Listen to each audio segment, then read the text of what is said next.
Aloha, continuation of the dark room, the creation of DMT in your brain. And back in 2012, I had a terrible breakup, and I decided I would put myself through self-therapy of going down to Guatemala and going into a dark room for 11 days. Not necessarily the greatest idea, but one that I chose to take, and definitely one that was one of the most transformative periods of my life.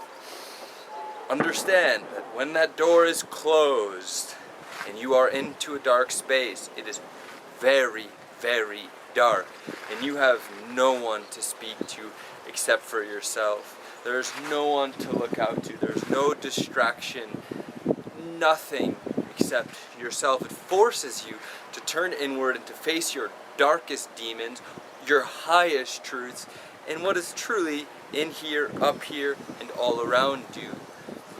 I discovered this dark room on the internet through a hostel, the Kaivalya Yoga Hostel, and they were hosting these dark room retreats. Now the dark room was on the side of a mountain, and it was basically just a small tiny room with stone walls about 7 feet tall, very tiny. You have a bed, a little bucket to bathe in with trickling water, a bucket to pee and poop in, and a space to do yoga. And there's a door, and on that door has a little slide, like a mail slot. And twice a day, my caretakers, beautiful RP and Arjuna, gracias, would come and slide me food and water through that little slot. We wouldn't speak, but I could write on notes if I needed anything specific. And before I went into the dark room, we had discussed and we had created a diet that would suit me. Basically consisted of watermelon, papaya, avocados. I took in a great deal of ceremonial cacao with me, some superfoods, things to keep me going, but very minimal food, and foods that were focused on really helping to facilitate the creation of the chemicals in your brain that you want to release, the experience that you want to have. You have to go and get it, and that's what I found in the dark room. The first 3 days for me were hellish. I mean, they were terribly, terribly hard. You know, the second day, the biggest earthquake in 40 years in Guatemala hit, and I'm sitting in the dark room surfing on a pillow and wondering what is happening out there, and realizing what does this mean in my life. And in my life, I mean, you need to shake things up, man. You need to move your body. You need to get it going. You can't sit in bed and wait for the experience. You can, but maybe it would be really hard for me. That's not the message I received. My message was, get off the bed, get on your yoga mat, and sweat. And that's what I did for the next 11 days, was wake up at the crack of dawn. I knew based off the sounds of the birds and the people waking up in the cities and the cars, what time approximately was. And when I woke up, I would get down and I would start sweating. I would move, and I would move. And this sort of discipline, if you are considering going into the dark room, or into a dark room, especially on a solo mission, perhaps it's different if you go into a place like Montauk Chia has in Thailand, where it's a group activity and a group therapy, and you're doing group meditations, more like a Vipassana, sort of situation. This is I'm talking about a solo mission, when you're going into a dark room by yourself with nothing, no support, nothing. You must have a discipline. You must have strength, because if you don't, you will go crazy. I had a discipline. I had a strength. I had a broken heart, and I went crazy to the point where I was punching the ground because I had so much frustration in me, so much discontent. Why am I doing this to myself? Why am I in this dark hole? Why am I now outside celebrating life with other beings? Although I knew that really nothing was waiting for me outside. Right? The whole world is going, and I'm going inside. So I didn't leave. I stuck it out, and I stayed with my practice. And before I went into that dark room, I created a practice that would keep me busy for almost 18 hours a day.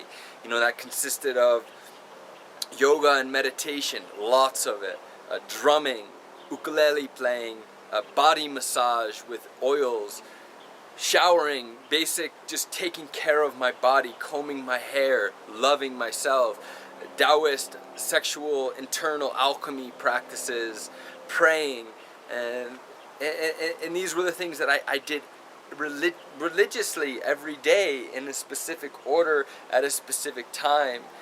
And the moment that I wasn't doing one of these things, that monkey mind, that would hit me, and I would cry, and I would cry and cry and cry. Well, by day 6 or 7, that's when the DMT really started hitting me, and I could start seeing the light. And if you read my blog, I'm much more specific in the blog. It's a great story. I just reread it. Wow, it was quite interesting to see the differences, the subtle differences between the light and the experience I had. Because you see, when you're drinking ayahuasca or eat peyote or something like this, the experience is there. Boom, it's there. Mother ayahuasca, she takes you on that journey, and for the next 6, 8, 9 hours, whatever, you're on that journey. And what I found in the dark room was, if I wanted the experience, I had to go get it. I had to get it. And I found different ways to get it. For example, I would do lots of squats. Squat, squat, squat, squat, hundreds of squats, right? And this was a practice of mine because I found that the darkness was like the womb, right? And my lower body was not rooted into the mother. So I had to do squats to root.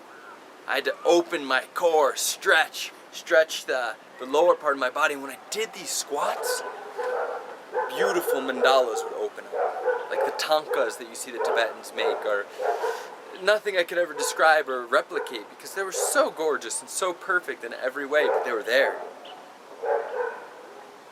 And when I meditated in deep meditation, I would concentrate all the light into a single ball, an orb of fire and power. And when I did pranayama, the energy would scatter and would be all around me.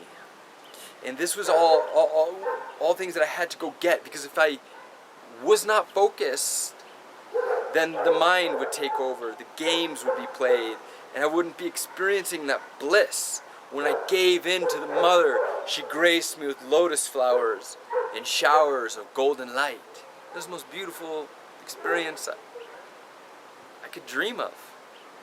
Being showered with golden light by the mother and by the father. My dreams were lucid, seeing into the future, going into the depth of my emotions.